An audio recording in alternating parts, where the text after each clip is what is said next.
자, 어제 오늘 장이 그냥 많이 안 좋은데 지금 이 장에 주식하는 사람 중에 돈 가지고 현금 가지고 있는 사람은 그렇게 없을 것 같아요. 그럼요. 네. 주식 가지고 있는 사람 입장에서 어떻게 해야 되나? 그냥 마냥 기다리면 손실은 더 커질 것 같은데 어떻게 해야 될까요? 우리 그 주식 아재 입장에서. 근데 이제 뭐 그냥 경험적인 상황을 뭐 이야기할 수밖에 없죠. 그래서 이제 아까도 이제 그 여러 가지 시장 상황, 주변 상황에 대해서 이제 얘기를 했지만 네. 뭐 그거는 이제 뭐 개인마다의 그 대응할 수 있는 그 본인의 멘탈에 따라 결정이 될 것 같아요. 멘탈은 강해요. 멘탈은 강한데 어떻게 해야 돼?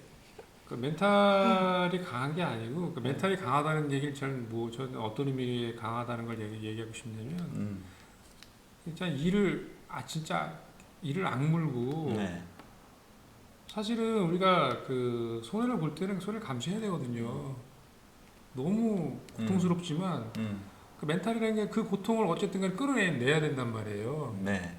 그래야 이제 그 다음에 다음을 기약할 수 있는 거고 그 다음에 이제 추가적으로 만약에 더 빠지는 거에 대해서 리스크를 줄이는 건데 사실 그거 굉장히 어렵잖아요. 네. 그게 굉장히 어렵거든요. 그래서 그야말로 그런 맥락에서 제가 이제 개인마다 그 멘탈을 얘기한 거거든요. 네. 그래서 대부분 우리 인간은 당연히 인간이기 때문에 그거를 감당하기 어렵죠. 네. 어려울 뿐더러 어쨌든 간에 뭐 본능적으로 그거는 이제 거부를 하죠, 보통. 근데 이제 우리가 주식시장에서도 먹을 때도 마찬가지고 좀 깨질 때도 마찬가지고 사실 시장이라는 거는 어떻게 보면 인간이 가장 공포스러운 순간에 주식을 사실은 사야 되는 거거든요. 네. 근데 반대로 보통 하잖아요. 거꾸로 하잖아요. 네. 인간이기 때문에 네. 당연한 거거든요, 그거는.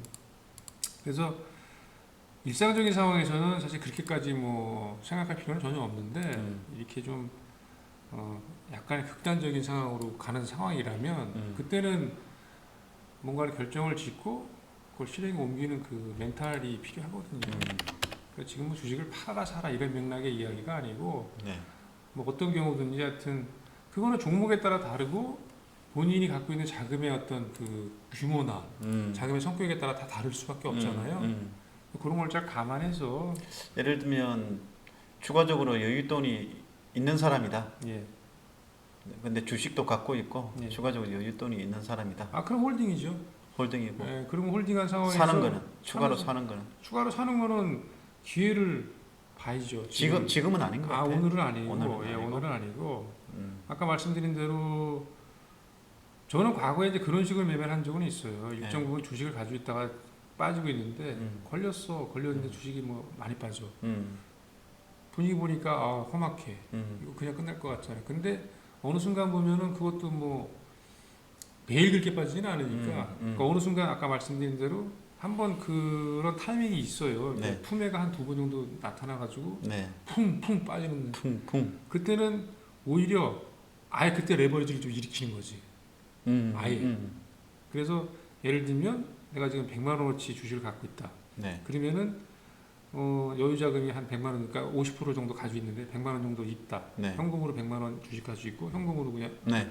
가지고 있다. 있다고 했어요. 그렇게 푹 빠졌을 때 100만 원 현금 있는 거 가지고 레버리지를 일으켜가지고 한번 배팅을 하는 거지.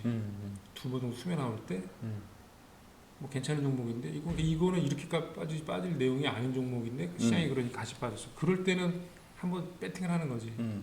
그래서 거기서 한 뭐 다음은 한 10% 이상이라도 남게 되면 네. 레버리지를 익히면 좀 늘어나잖아요. 네. 그러면은 100만 원 깨진 거에 대한 그 어느 정도 전체는 아니지만 복구가 좀 되죠. 지금 자 그러면 언제 사냐 아니면 어느 지수 때 사냐 그거는 모르죠. 모르고 네, 그건 지금 상황에서는 뭐 해외 쪽에서도 그렇고 뭐 어느 순간 뭐 어떻게 될지 모르잖아요. 네. 그래서 그거는 아직은 시기적으로 뭐 그걸 가늠하기엔 조금 아닌 것 같고 그냥 가장 간단한 거는 반대매매가 정말 어떤 경우도 세게 나와서 한 두 번 정도 나올 때 그때쯤 기회를 보시는 게 맞는 거 아닌가.